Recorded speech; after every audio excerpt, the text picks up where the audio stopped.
I'm Craig Kenneth, a relationship coach and a psychotherapist. Every relationship is different, and every breakup is different. Work with me, and you'll get professional help on your situation. Just click on the link in the description below, or go to my website, askcraig.net.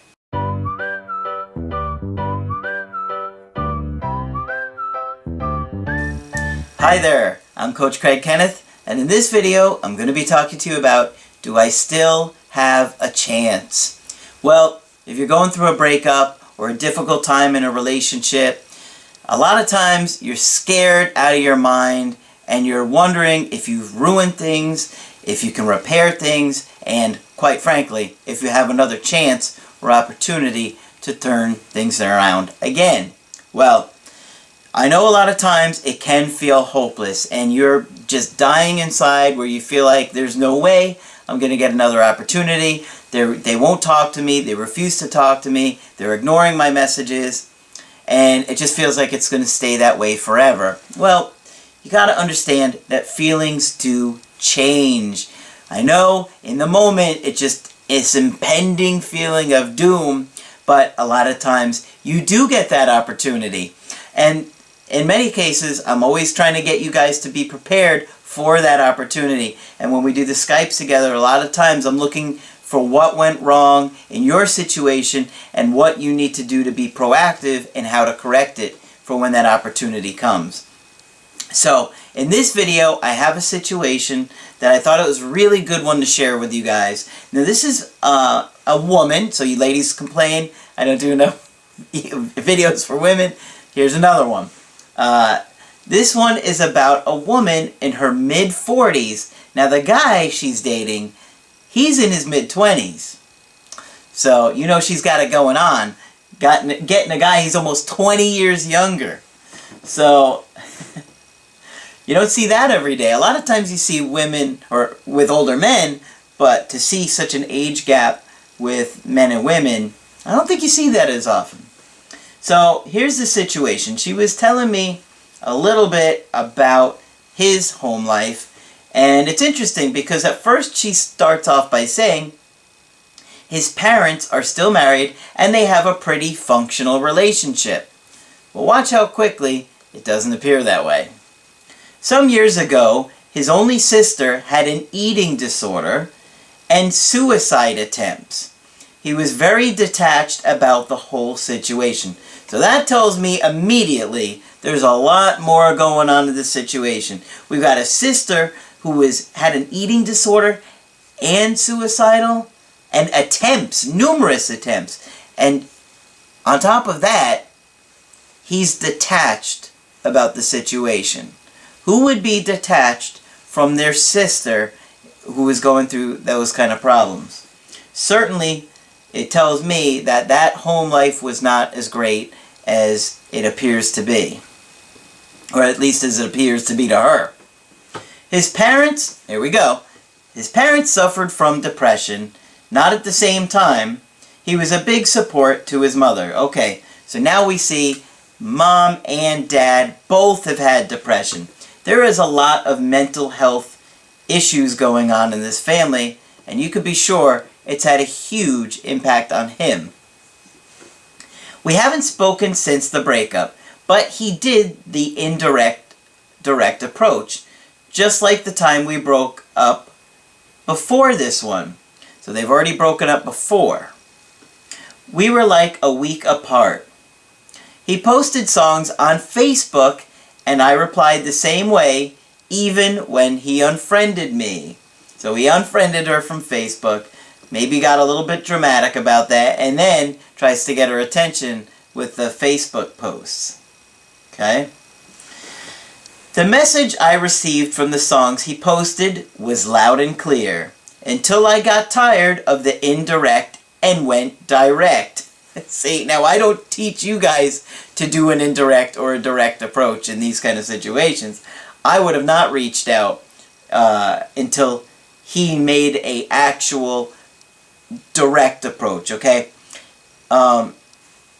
I would not consider his approach to be an indirect, direct approach. I would consider it to be an indirect approach, but The way you know if it's an indirect and a direct approach is they directly message you and they indirectly get your attention. For example, an indirect direct approach would be he messaged you, he sent you the actual song, but maybe with no text message along with that. In this case, he just posted it on his wall. The entire behavior that he did was an indirect approach. There was nothing direct about this, based on what you're saying here. This is what I wrote. Let's give him a nickname here. We'll call him Charlie, okay? Charlie, about the song that you posted on Facebook. I totally understand that you felt that everything you did was never enough. Now that tells me that in his childhood he felt like he was never enough to please his parents. And so there's just this underlying level of trauma that I can sense right away from these things. That's why I tell you guys, I've been a therapist since 2002, and I have excellent training. My supervisor is amazing, and hopefully very soon you'll get to see her in some videos too. But this feels very old. This feeling of not being good enough feels a lot more than just a relationship issue in the present moment. It has the feeling to me of something way back from early childhood, and now it's coming out in his current romantic relationships. I can imagine your frustration and anxiety, but it wasn't your fault. I just wanted you to know that I really appreciated everything you did to make me feel better. The problem was mine. I know it now. I don't want to be ungrateful. You were the best thing that happened to me, and I'm sorry that I didn't show you were a priority in my life and kept pretending that you weren't. Probably I acted out of guilt. Wow, so she's taking some responsibility here. Now, I'm not advocating to take this approach. I'm just assessing what she said, okay? I'm not telling you to reach out like she did here. I'm sorry. I understand how you must have felt all the time that we were together. I wish I could take it all back, but obviously I can't. The only thing I can do is to tell you that it wasn't your fault, it was mine, and I'm sorry. I understand your decision. He didn't reply, but posted another song. And then I got this from him. I wasn't supposed to reply to this email, but given my recent behavior online, I feel I must. And I shall be completely honest. Well, I do like that they're both kind of acting like adults here. First things first. I'm sorry for posting those songs purposely so you could see them. I like that. I don't see that kind of honesty very often. I like that he actually owned up to it. A lot of times you guys are wondering, did they do this on purpose? Was this one meant for me? Well, this guy actually admitted it. Good for him. I didn't mean to mess with your brain, which means he did, as this has now done with mine. Sorry about that. And I by no means intend to say that it doesn't matter. Probably just a poor song choice. It does matter. I can't think of anything else to say. Just don't think this whole thing is meaningless to me. It means a lot. That's why I'm writing this. So that tells me he cares. This isn't what I expected. I think, so I replied with this. Well, I don't know what to say either, but thank you for caring. It's not sarcasm. I really mean it. And that was our last interaction. She was telling me about the breakup, and this is what she had to say. Actually, it was me who broke up with him, because my daughter kept telling me she felt left aside since I have a boyfriend. Well, it can be very challenging to try and have an adult relationship when you have children, and it is a real balance. And some people just aren't able to do it. Some people can, some people are understanding, some people can't. But it would be really hard as a parent to hear your son or daughter say, I feel like you're pushing me aside for this new relationship. That would hurt. Any parent that really cares about their kid, which hopefully would be all of them, unfortunately it's not the case a lot of times, they would have some guilt over that. He told me that it bothered him that I always called him back saying things I didn't say in the moment. I think you meant to say I didn't mean to say in the moment. He told me there was no other way to do it but breaking up.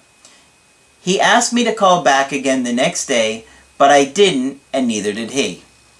Then he started posting stuff on Facebook. Okay, so that must have led to where he was posting the things that we talked about earlier. Alright. The two biggest problems in the relationship, according to him, was, apart from all the problems that were out of our control, my daughter and her medical issues that she was just diagnosed with, and my other older daughter decided to go live with their dad, and my mother sued me because she wanted me to pay her nanny. Well, that's bizarre. And she said that's another story. Okay, so that sounds like a whole other issue going on there. I pushed him really hard to commit. He said he would, but I wanted soon, so I gave him an ultimatum. Never want to give ultimatums. He didn't say no right away, but I think I shouldn't have pushed him like that. No, you shouldn't have. And I hope you learned your lesson. I think that I'm too impulsive. I don't think twice before doing or saying things. Well, that's a problem. And you better get that under control if you expect to make any relationship work. You cannot just lash out impulsively and expect someone to be around you or want to be around you. We all have thoughts in the moment that may be anger or hurt, and we want to lash out, but acting like an adult means considering those consequences. So you better get that fixed. And all of you guys watching better hear those words, because if there's no safety in your relationship, it's going to fall apart fast. And lashing out at somebody, saying things impulsively, even whether if you don't mean it or you do, it's going to mean there's no safety. They can't trust you because you're lashing out. Alright. I was a little frustrated because I knew there was nothing we could do to stop those kinds of problems. The girls are my daughters, and I am above all their mother. Of course. I didn't have a very good motherly role model. I guess not if your mom is suing you. And after we broke up, I started therapy with a psychologist. She thinks I have a non-treated depression from long ago. Could be. I would not be surprised. I divorced my daughter's father 12 years ago, and I didn't have any relationship until him. They are my only long-term relationships, and I was married for 3 years. He doesn't have much experience in relationships either. No, because he's only 25. All we know is that we had a wonderful time, and he made us happy. Okay. One of the things that I wanted to say before your question is, at his age and your age, one of the things that you really need to take a long, hard look at is if this guy wants kids. He's only 25, and you are close to your mid-40s. So the chances of you having any more children are slim, right? I mean, honestly, I know there's a lot of new medical technology, but your age, I think, is probably maybe past that point, especially because you're going through a breakup right now. And he is 25-ish, right? He's probably going to want to have kids. That could be a real deal breaker. I'm lost. I don't understand what's going on. Does he care or not? Because he hasn't directly contacted me. He poked me on Facebook yesterday. Do you think we have a chance of working it out and getting back together? Okay, well, I would say that the Facebook poke was an indirect direct approach, because in that case he actually directly tried to get your attention there. It was minimum at best. I think in that situation I would probably poke back, right? Because he barely put any effort. I mean, that's about as minimal of an effort as you could possibly make. He's obviously scared to reach out to you, but that I would consider to be an actual direct indirect approach, right? Indirect direct approach. There's actually a direct portion of it with that. He did poke you.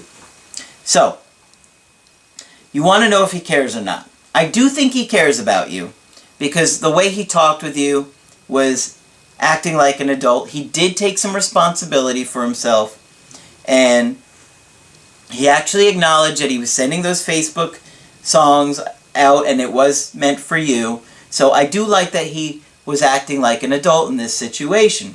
However, he's not really stepping up his game here. He's not really saying, hey, why don't we sit down and get a drink together or something like that. And the other thing that I really think you need to think long and hard about is, are children going to be a real deal breaker for him? Because he's young, and he may say in 5 years, hey, I want to have kids, and I just realized you can't have kids. Well, believe it or not, a lot of people don't really sit down and deal with that kind of issue well ahead of time. In other words, you would have to say to him, look, I'm at an age where either I don't think I could have children, or if I need to have children, it's right now. But you need to get to that point where if you guys did sit down and try and spend some time together again, then I would bring it up, but I wouldn't bring it up in the initial meeting. I would spend more time just trying to let that attraction grow, and then relatively soon, before you really proceeded into anything serious again, then say, look, how do you feel about kids? I know you're in a different area of your life. I have 2 children. You don't have any kids. 5 years from now, do you think you might want kids? 10 years from now, you might want kids, and I won't be able to have them. In other words, do you want to get into a long-term relationship with this guy if he could wind up walking away for something like having his own children? That's your decision. I mean, you might knowingly say, you know what? I want to spend 10 years with this guy, and if he walks away in 10 years, then so be it. Some people are like that. I'm not saying it's for everybody, and I'm not going to tell you how to live your life. I'm just saying, look at how this might play out in the big picture, as opposed to, I miss him right now. Because you got to consider those things when you're making a decision like this. So, I do think he cares about you, but he's obviously not motivated enough to actually reach out to you and message you and see where you're at, and maybe if you can hash things out. But I think you have some thinking to do before you really pursue this situation. So, if you want to get my help personally, go to my website, askcraig.net, sign up for the coaching option that works best for you. If you like the video, throw a like on there, and be sure to subscribe to the channel, because I do post videos Monday through Friday. But that's it for this video. I'm Coach Craig Kenneth, and I will talk with you soon.